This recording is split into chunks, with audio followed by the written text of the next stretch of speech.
We're here on a Sunday afternoon, late in the summer, in Forte dei Marmi, Italy, where there's the ultimate beach scene with all those bagni, or bagno, as in singular, are set up running for 25 or 30 miles probably in either direction. And each bagno is one of the most relaxed, comfortable beach things you can imagine, because they have restaurants and swimming pools and amazing lounge chairs to sit on. So people get to know each other. They're kind of like mini piazzas in a sense, because they're places that people from similar places and relatives and friends get together, just enjoy being together on the beach, the water, and nature. Behind us we have the mountains where the white marble comes from the Carrara.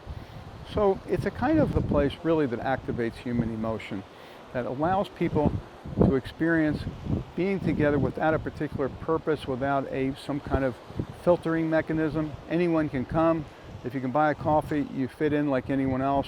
There's no judgment of why you're there. Everyone's just in that ocean of human emotion and appreciation of beauty, of being together, and seeing that there's some common thread of experience that human beings have. And we're going to be looking at some of the piazzas in Forte dei Marmi, which is a major kind of Beverly Hills by the sea shopping area with all kinds of restaurants and other amenities. So we're here in Forte dei Marmi in the late afternoon, one of the top shopping areas in Italy. It's kind of like Beverly Hills by the beach. And if you can see, it's just the regular streets here that they turned into a shopping area.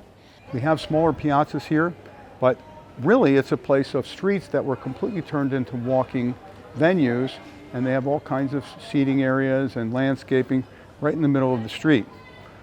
Places for bicycles. Now, the reason we're talking about this is because of the crisis in America with retail real estate, which has become a big topic of interest in America. And who would have ever imagined 20 years ago that the big crisis would be in office buildings and shopping centers? So the whole idea that people don't want to shop anymore, people don't want to go to the stores anymore, people don't want to be together anymore is completely absurd. So this whole fear of artificial intelligence, this whole fear that everyone is going to stay at home and stream and get deliveries and eat at home and be completely separate is a fantasy. But the only thing that would break that fantasy is having really beautiful places to be together and enjoying the ambience and the idea of having some common experience with other human beings. Now we're going to go over to Piazza, which means Holy Stone. That's where Michelangelo worked. We're going to take a look at the art scene there. This is the art colony of this part of Versilia by the sea.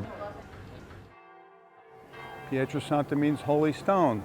This is where Michelangelo worked. This is where he found the Carrara marble. This is where he found marble for the David. This is a historical place. This is the number one artistic colony, probably in Italy, certainly in Tuscany, and it's full of international artists. It's full of works where they work on marble, they mine marble. For me, the piazzas are the central heart of the Italian experience. So, for years I worked in real estate. I sat at a desk, and when I got up one day and started walking around Italy, and I discovered my appreciation and love for these piazzas. Now, the piazza in Italy reached its height with the city-states of Florence, of Venice, of Rome, Pisa, Lucca, and in this area. And I was trying to explain the piazza to people, and I realized people didn't know what it was. So I wrote a book about it called Being Together, the Rebirth of the Piazza. And in this book, it tells the history of the piazza, the reason it's lasted, why people after hundreds and hundreds, in some cases 1,000 years, come every weekend or every day to the piazza to be together, to have this experience, this common experience of enjoying food, friendship, family, and at the same time they're having this relational experience. They're also doing their daily errands. And coming off the piazza are a series of streets, which are often narrow, human-scaled streets that have all the different amenities and things people need for daily life.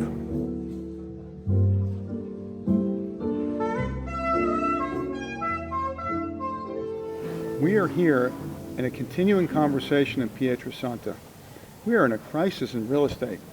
We made it completely transactional, and now the only way out of it is to return the human element back to real estate. Now, that's why we're doing this filming here in Piazza. There's human-scaled buildings This means that the buildings are built according to the size and need of human beings, not cars. We're sitting here in a beautiful outdoor restaurant that's actually in the middle of the street, but the cars don't come down here anymore. So we have to start reclaiming for human beings the built environment. And this is the solution, and reintroducing this relational aspect and the need of human beings, which fundamentally is to be together in different contexts.